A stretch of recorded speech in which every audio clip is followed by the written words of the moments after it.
You see, on the other side of pain when enough people run away from, and that's the victory really there.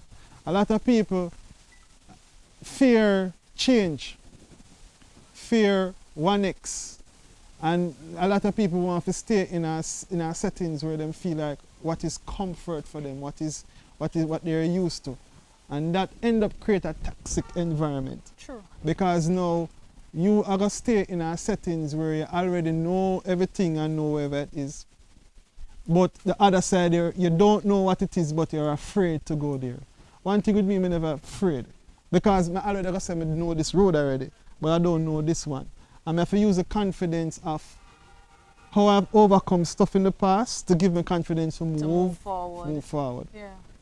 So sometimes you go through some things in your life and you feel like, say, boy, yo, it not gonna work out and all of these things, but there's a process where you go through where it's moving you out of that comfort zone. And big up Tommy Chin.